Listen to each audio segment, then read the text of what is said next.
Welcome to Qlick Podcast. I'm your host, Josh Kindred, and today we're welcoming Laura Valenti. Laura's famous for her red jacket and also all the things that she does in the property management space throughout Queensland. Welcome, Laura. Thank you, Josh. Great to be here. Thanks so much for joining us. Laura, we're going to get to know you as a person. The podcast about people, property and places. We're going to get to know some of your favourite places, some of the places that have changed your life and some of the property journey that you've experienced. So, Laura, tell us about yourself and last name like Valenti. Does that, is there heritage there? Is that your married name? Tell us about yourself, Laura. Sure. Well, yes, I come from Italian background. My parents both came from Italy in the 60s with that, immigration push. So they met in Brisbane and got married and had the three of us. And so I was born in Brisbane, all my life in Brisbane, and I just decided not to change my name. Oh, cool. Yeah.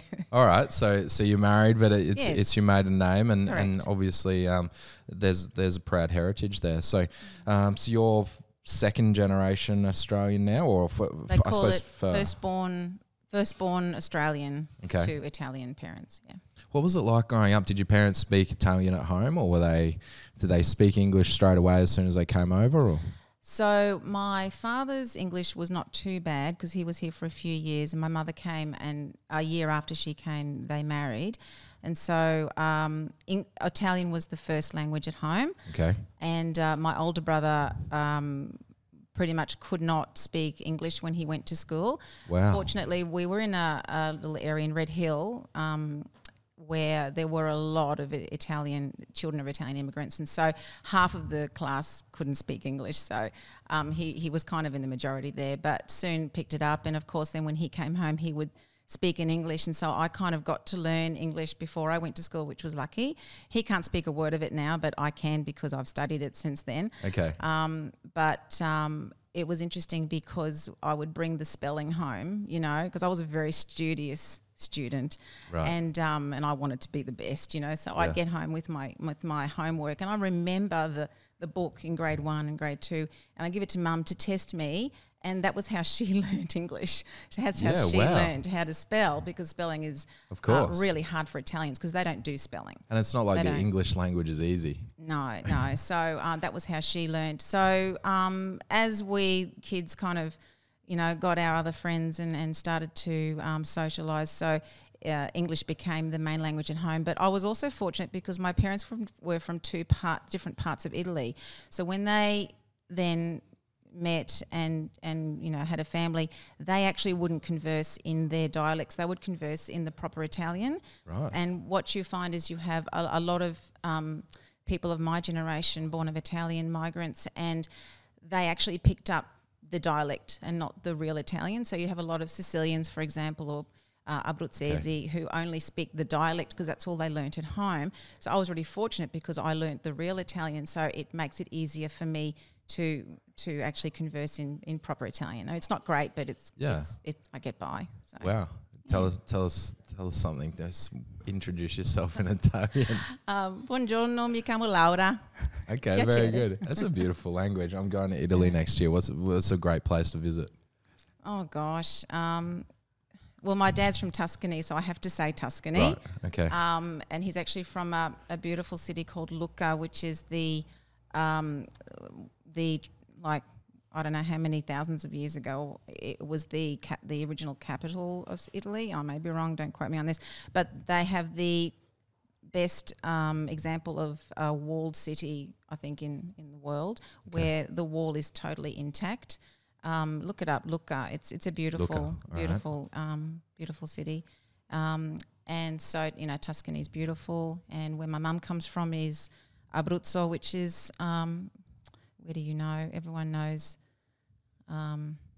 It's in the middle anyway. Yeah, all right. It's the sheep country, they call it. So where the peasants come from. So Right, my dad beautiful. reckons that she married up, when she met him. Well, don't all blokes think that. Well, Laura, tell us you're famous for your red jacket, and it's obviously something that you I suppose adopted into your business. Tell us about your business and what makes you love your business so much. Gosh, I listened to a a seminar by the great Antonia, the CEO of the REIQ, and she said, you know, some days I love my job and other days, you know, not so much. Yeah. And I really identified with that. So I'm just really passionate about doing things the right way. And I kind of fell into real estate, and I fell into property management, and I found there was something about property management that really fit in with me and my sense of order and detail. Right. And I realised that if you set it all up properly, then it will work, and it will work really, really well. And so what I love the human aspect of it. I love training the staff. I love interacting with the owners and the tenants, and with other real estate professionals. I love exchanging ideas. It's a love-hate relationship where I hate how there's so much that's not right yet with our industry. Yeah. But I love that maybe we can help to improve things. So that's kind of my journey, I guess, wanting to make things better, make it more professional, so that when you say, yes, I'm a real estate agent, the reaction is not, the reaction is, oh, wow, you know, like I used to be a flight attendant. And I flew for Qantas internationally before I fell into real estate. And that was, you know, you go to a barbecue and what do you do? I'm a flight attendant. Oh, my God, you know, and they all crowd around you. Where have you been and what do you do? And it's not so flash. It's not so glamorous. But, you know, however, real estate's kind of the opposite where, you know, we're doing great things for people. We're helping them in the most major decisions of their life, whether they're renting or buying. And you know, the reaction is like, oh, yeah, you're all shonky, you're all liars. Yeah. And that's not true. So I really, that's the first thing we have to do is just to raise that awareness of what we actually do. And gosh, the hardest workers in the world, I think, are sales and property managers. Yeah, it's listening to you, I actually get goosebumps listening to that, because you can, a lot of the podcasts and the reason we developed this podcast is that we want to just strip back agendas and be able to learn from people. And you're extremely successful. You've got a really successful business, and we'll talk about that in a minute. But everything you just talked about there is not about the success of the business, but just that passion about helping people. Yeah. And that, you know, that's not about your personal gain or your personal agenda, and I think that's really special. Tell us about your business. How many staff do you have now? What specifically does your business do? So we have our main office, we call our corporate office, in North Lakes, and we also have a subsidiary office in Springfield. So the North Lakes office covers pretty much from Caboolture all the way down to the north side of Brisbane and the Redcliffe Peninsula. And the Springfield office covers a big area, Logan, Ipswich, Springfield, amazing potential down there. But all of our administration is done at our corporate office at North Lakes, and that's where I'm based. We have, I think, 16 staff at the North Lakes office and 3 people in Springfield. Okay. Out of those, 7 property managers in total, 2 leasing consultants, and the rest admin and a BDM assistant.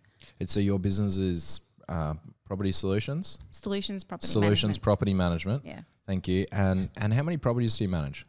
On the north side, it's about 700, 730, I think, and the south side is about 300. Yeah, wow. Yeah. So you're just over 1,000 properties under your management.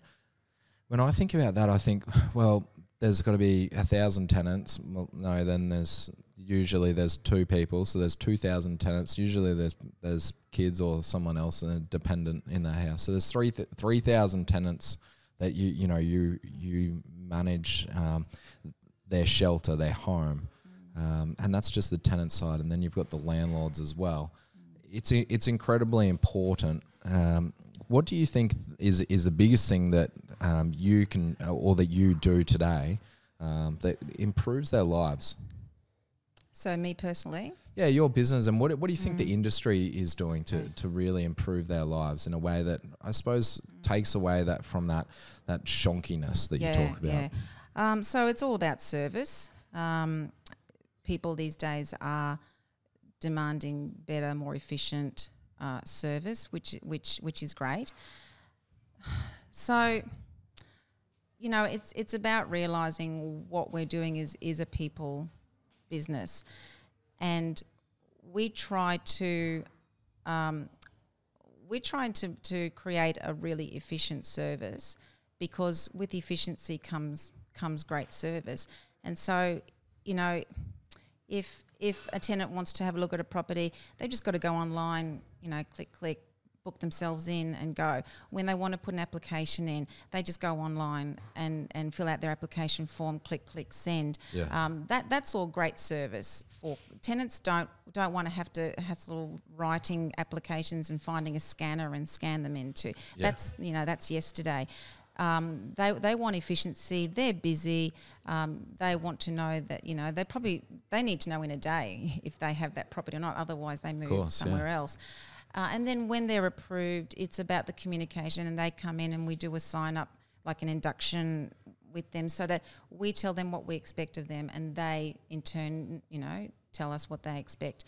And it's just it's about building relationships, I guess. I don't know if I've answered the question. Do tenants feel, because I think tenants typically, I mean, our entire audience are either property owners, investors, or tenants, and I don't think that, you know, there's no class, is how I feel about it. But certainly tenants feel like they're put into a class. Yep. Is that what you see and experience through the industry?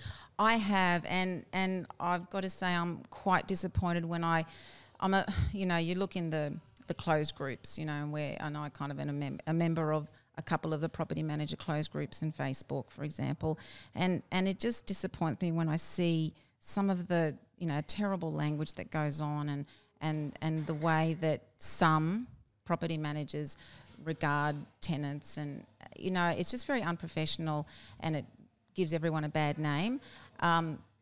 This year especially, I'm glad you asked that question, because this year especially we've been thinking more and more about the tenant experience. I think we've got it with the owners. I think we know what they want. They know what they want from us. They just want us to manage their property. Most of them want us to leave them alone, get the maintenance sorted. I think we've got that. So what's missing now is how the tenants perceive us, because, and it sounds like a cliche, but seriously, without the tenants, we'd have no business, the owner would have no money. And so we have to treat the tenants not just the same as the owners, even a little bit better, because the tenants did not have a choice in coming to us. They chose the property. They didn't choose the agent. Unless there's two properties that are exactly the same next to each other, they loved our service, they'll go with us. But they choose the property, not the agent. And so we are their agent by default. And like it or lump it, they're stuck with us until they decide they just got to move. An owner can just say to us, I'm giving you 30 days notice, I don't like you, I'm going. But the tenant can't do that, because it means upheaving their whole livelihood and moving. And so I think this is what has caused this funny relationship between property managers and tenants, because it's a necessary evil. The tenants are stuck with us and we're kind of stuck with them, and so there's that thing that can happen. So we are their agent by default, but we need to turn that into a positive and make it so that they are really happy that they have chosen to come with us. How do we do that? How do we change? How does this next generation, and there's no doubt that there's going to be more tenants throughout the next generation.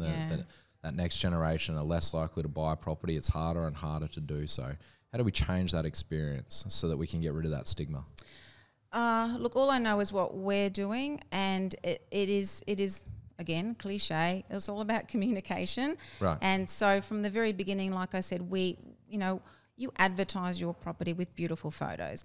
Now, we heard from realestate.com and they did this survey amongst, I think, all of Australian tenants, and the biggest gripe for people looking for rental properties is poor quality photos. Right. Okay, so that's easy. You get a professional photographer and you get great photos. You do a text. So people, they'll know what they're looking at, and so they're not wasting their time going out looking at properties. Because when a property's up for sale, they go and stage it and they make it beautiful. They get these incredible photos and videos. And then when it's the tenant, they sort of just use the iPhone or exactly, less. Or take it from RP data and say, oh, that'll do, you know. Well, that's not what we're about. Photo from 5 years ago. Yeah, and I will say a lot of agencies are following this kind of course of action too. I've seen more and more professional photos and staging. I think that's a really great thing. And then, you know, when we meet them, you know, we treat them with respect. We take them through, even if we don't think that this is the right tenant for the property, you know, you still have to treat everyone the same. And then the application's so easy. It's an online form, click, send. They love that. And we can process an application, you know, within a day. It just depends on the references that are slow in coming back. And then when it's the communication throughout the whole thing, from the application process all the way through. And then when they're approved, the emails go out. They know exactly what's happening. We have that conversation. We have them in. We have the induction interview. You know, we have the maintenance app so they can report maintenance really easily. One thing that we do now, the property manager comes into the sign-up appointment just in the last 5 minutes to introduce themselves. Okay. Again, there's a face. This is the person who's going to be dealing with you now. Yeah, we're real. Yeah. And tell me, what issues have you had in the past? Cool. When Great you're renting? Question, isn't it? Isn't that a good question? Because then they'll say, oh, maintenance was never done, you know, and that's the biggest gripe that tenants have is, you know, I report maintenance and it's never done. And so we go, great, I'm glad you said that. This is our maintenance app. You just, you know, you report it, you can take a photo, send it, and it will be forwarded to the owner straight away, and we will get it done if it's necessary. And and otherwise, if not, you know, we will keep you in communication the whole time. It sounds like it's really just about a philosophy change, where we say that, you know, that the industry starts to say, and when I say the industry, it's everyone's under the industry, right? So if you're a tenant or you're an investor, you're part of this, but it's a change of philosophy and mindset to say tenants aren't just tenants. Oh, they're customers. They're our clients as well. And the service will start to come. Yeah. You know, I this is something that's really pissed me off over the time I've been over the last 17 years in real estate, is that you hear, and it's only started to annoy me the last few years because I've probably changed my thinking, that the industry said, well, you've got to look after tenants because one day they might become buyers. And that really annoys me because, you know what, we should look after them because they're people. And it's like, how do we've got to keep trying to work on changing that. And I want to applaud you for doing that. Tell me, is it hard from a places perspective? You know, you manage property from Caboolture all the way down to Springfield. You're talking about a stack of different socioeconomic areas. Are there places that are harder, or is it that when the process is good, the philosophy is good to care, that it just doesn't matter? Yeah, it really doesn't matter. And you're right, we are managing tiny little duplexes in Brassel, which is past Ipswich or near Ipswich, I don't know. Yeah. Yep. We just got away this beautiful looked like a display home in North Lakes for $750, which, you know, for someone working in the city is not a lot of money, but for us that's a good rent for North Lakes. And it's the same philosophy, you know. The owner did pay for staging of furniture in the expensive property, I'll grant that. However, the process is all the same. We treat it all with the same care and skill that we would with a more expensive property, because you're still dealing with people. The different socioeconomic areas, I don't think we really do anything different. And is your experience different? You know, is it harder to manage property in some of those other areas? Look, it can be. It's all about tenant selection for any property, because you can have really high-end property with really difficult people moving in, because sometimes they might have a little bit of a sense of entitlement, and you know, just like we treat everyone the same, we expect to be treated like human beings as well. Yeah. And so with the lower priced properties, you know, we do the same, and we check our references.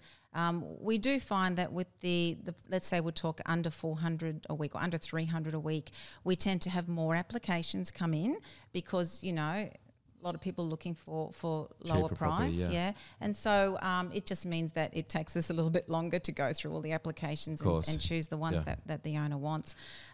So there is a little bit more time involved in that.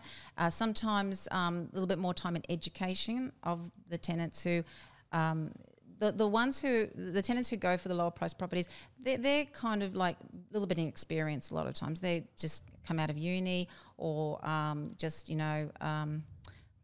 wanted to move in with their boyfriend, girlfriend, and so it might be their first property. Yeah. And so they do need education.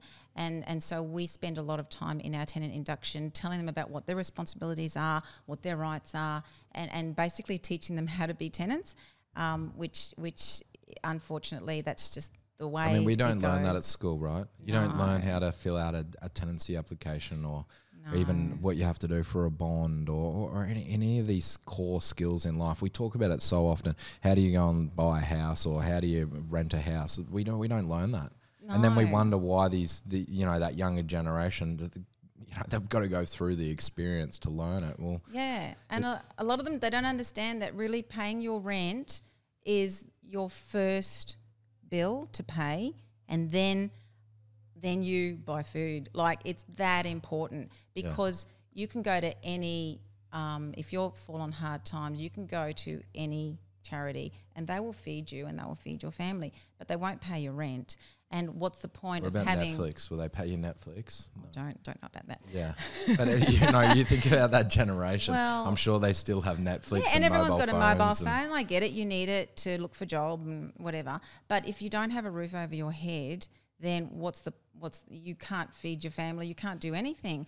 It happens a lot at Christmas time. A lot of people, they just don't. They don't know how to manage their money maybe, and so funds are low at the moment because our car rego's due and this and that. I get it. There's a lot of people struggling out there, but Christmas is coming. I'm sure you bought presents for your kids. Wouldn't you like a roof over your head rather than presents on Christmas Day? Yeah, of course. And so we've got to be strong about that. But it's our job to educate the tenants about what their priorities should be. Otherwise, they'll find themselves out in the street. Nobody wants that. So talk to the tenant. Let's talk to the next newest tenant. That young kid that's thinking, I'm thinking about moving out. I want to get a rental. I want to go and get my own rental. Yeah. What's the number one tip that you would give that sort of person that's thinking about moving out of home? Yeah. So a lot of things. There's a lot of factors, as you know. If they have a steady job, then that goes in their favour. Right, okay. So if they have a steady job and steady income. Sorry, because I hear so often tenants say, I've put 10 applications in and I can't get approved. What's wrong with me? And I always wonder, there's got to be a way that we can actually let them know, well, this is what's happening. I know the industry doesn't do a good job of that. So sorry to interrupt, but what's the tip that you'd give? Yeah, I actually have a lot of this on my website. We've got quite an extensive FAQ. What's your website? It's solutionsproperty.com.au. Yep. Just type in Solutions Property and you'll see us come up. And it is hard to get your foot in the door, but you can. And the tips I would say is, firstly, when you're attending the viewing, be respectful, and it's kind of like a job interview. Right. And if you're young and straight out of school or uni, you're going to be attending a few job interviews. So treat this like another job interview, because the way that you present yourself will go a long way to. And I don't mean wearing a suit. I just mean being respectful and ask questions, because that will go a long way to then when we're presenting the application, we say to the owner, look, there is no rental history. But, they were very reasonable. They seemed to know what their responsibilities were. Did you want to give them a go? So a lot of times we might, the owner might be okay with a 6-month lease to start and see how they go.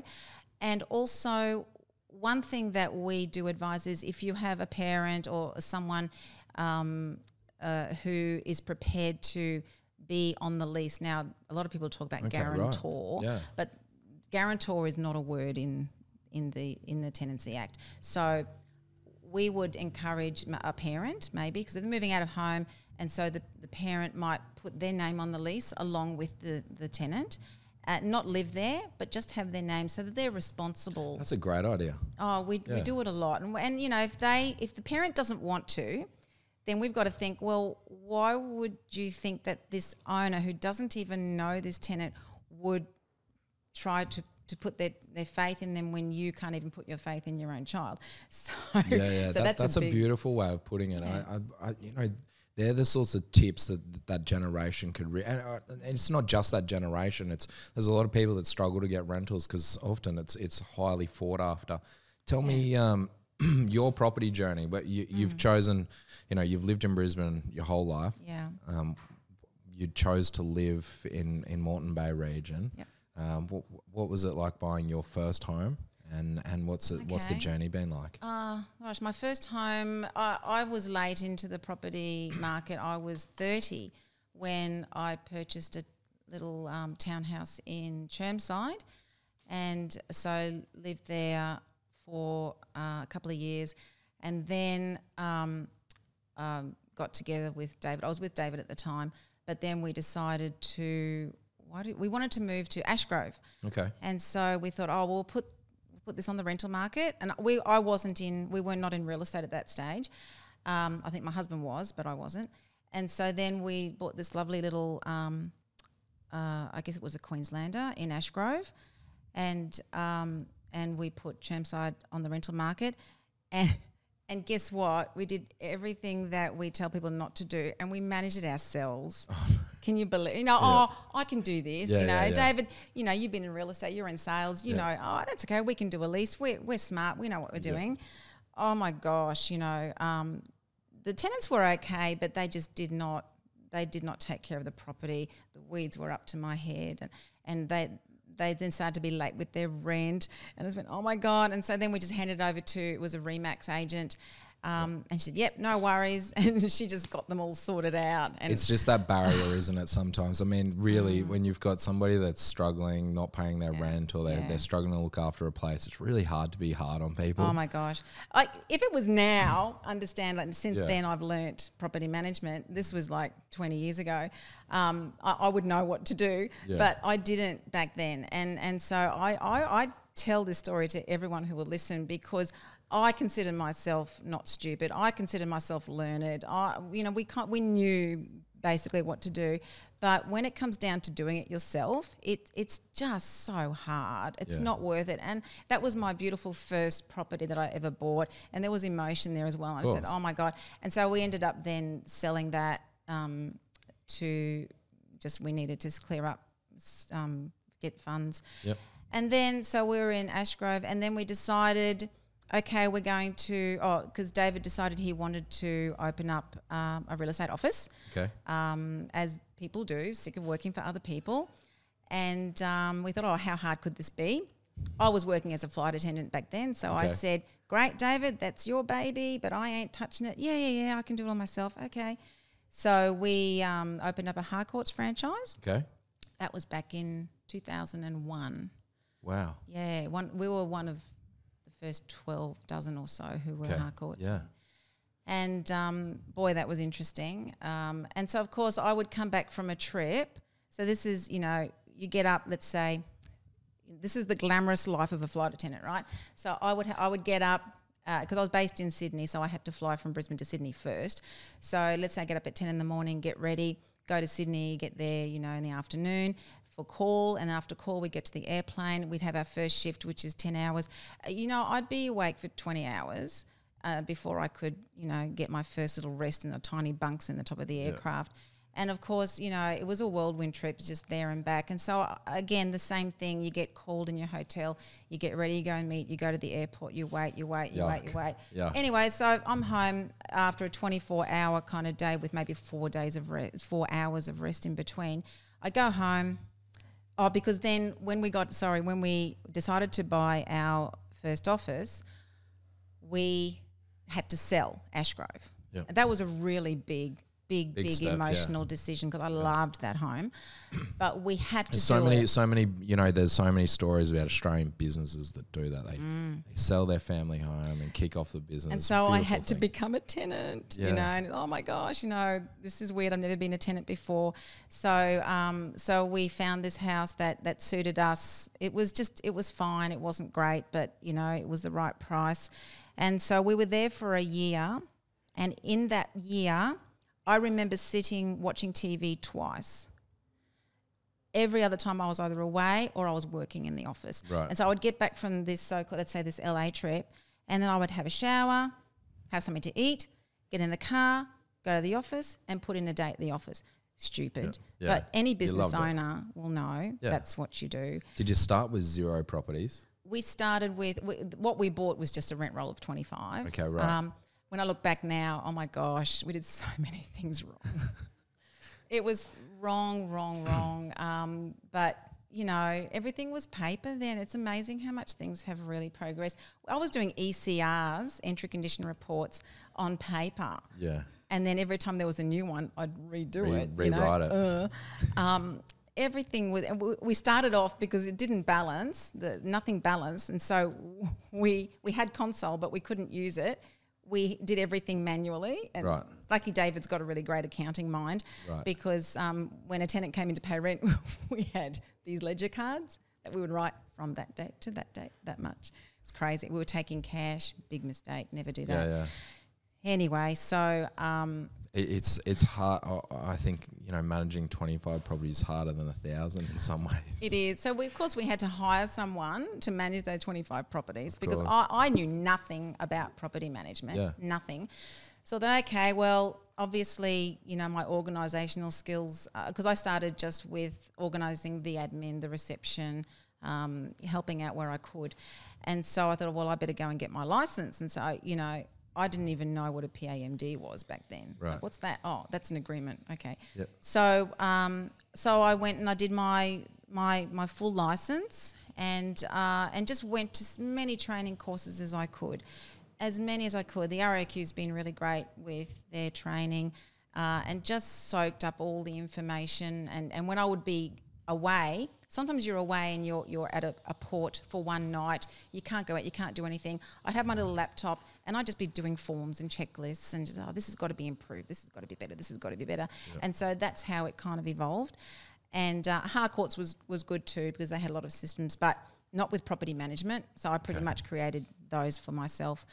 And it kind of, you know, we learnt, and we thought, oh, I'm going to do that better. And so that's the thing, is just next time you just got to do it better. So anything in business, you're always learning, aren't you, through Absolutely, your mistakes as you grow. You live in Moreton Bay now. What makes you choose to live there? And so, yes, from Ashgrove, we rented for a year and we thought, oh, we want to renew the lease because we weren't ready to buy. And then, of course, the owner said, no, I want to move in. So I really feel for tenants, can I just tell you? Every you know, real estate owner or property manager needs to, I think, have been a tenant at one stage. Yeah, of course. Because then I just felt like the world dropped from under me. I was pregnant. I was 6 months pregnant, yes. And we thought, well, you know, let's stay here. I was still, you know, I was working as a flight attendant. I had maternity leave, and it was like, oh my God, where are we going to go? This was Christmas time. Anyway, so we kind of pulled in some favours with family and were able to scrounge a deposit, and we were able to purchase a house in McDowell, which is next to Chermside. Thank goodness we did, because we're so lucky. 3 months later, 2003 was the big boom. Yeah, it was. And the value like doubled in a couple of years. So we were really fortunate with that. So we stayed there for 14 years. And then we just, in between then, you know, we kind of had moved up to the north side, and then we started up our office in Burpengary.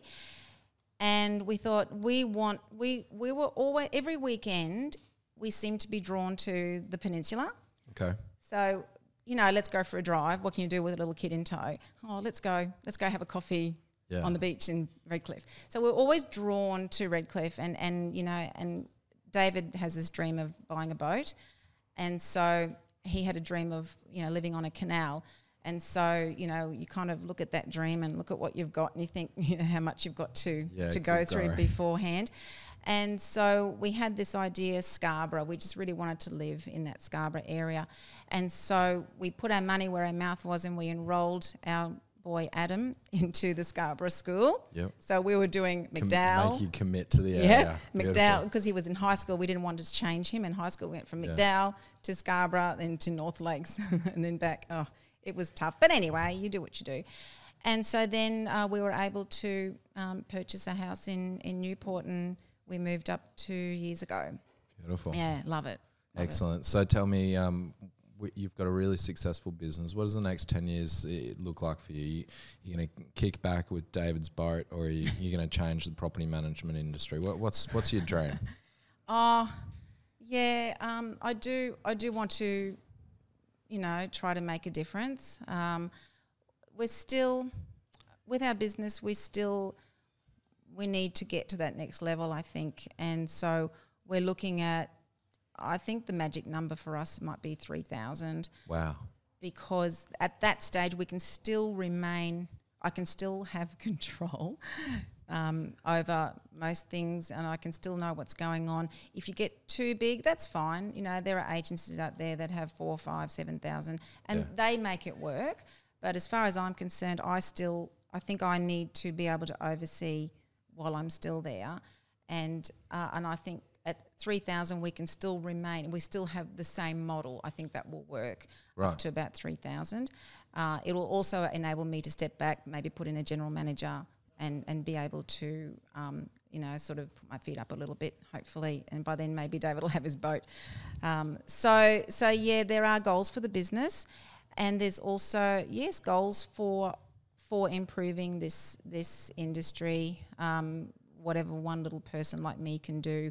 I think we owe it to ourselves and to the industry that has given us so much to try to give back and improve things.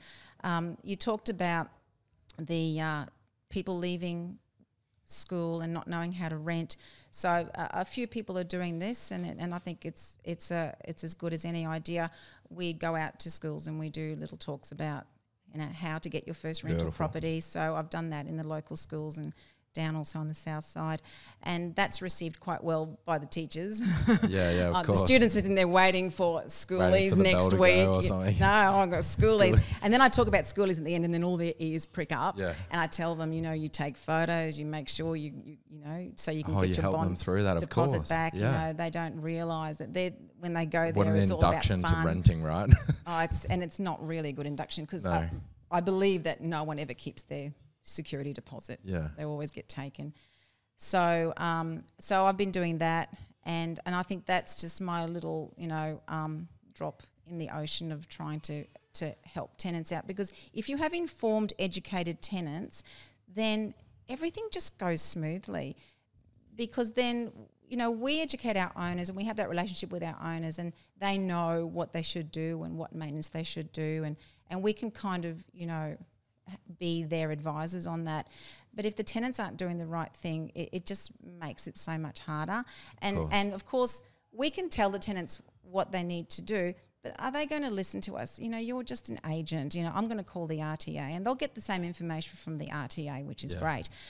But, to know what their responsibilities are even before they get to us just makes everything so much easier. So that's my goal, is to try to educate people in what the legislation tells them to do, and then hopefully we can negotiate what is grey in the legislation, which is a lot.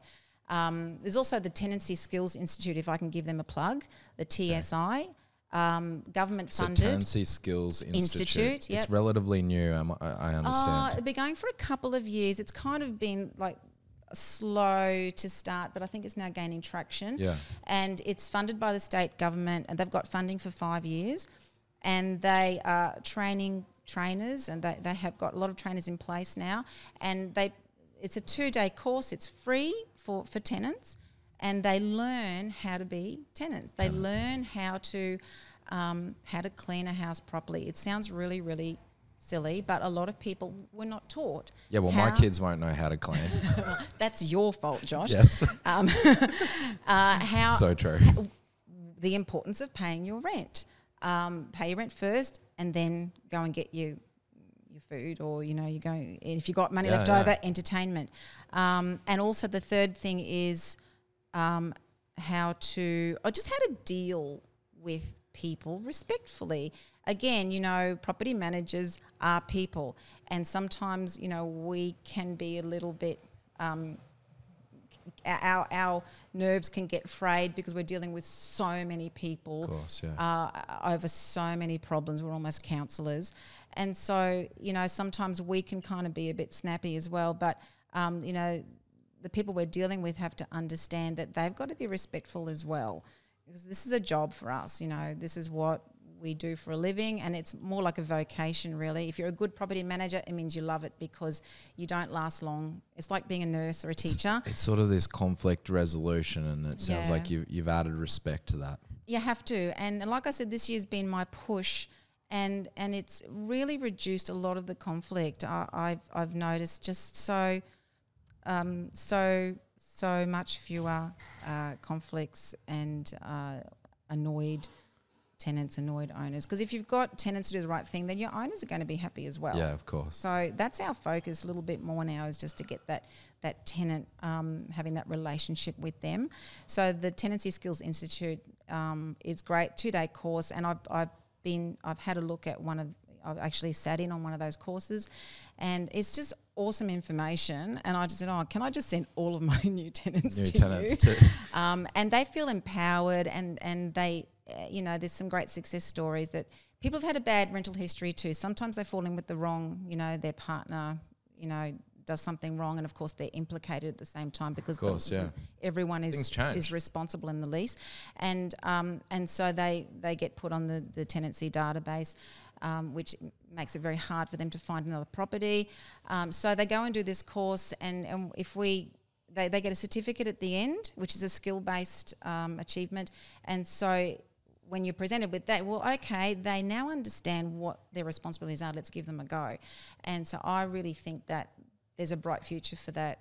Really valuable 2 days Tenancy Skills Institute. It's called the Skill Sets for Tenants course, but it's by the Tenancy Skills Institute. Just Google them or get on their Facebook page. Yeah, excellent.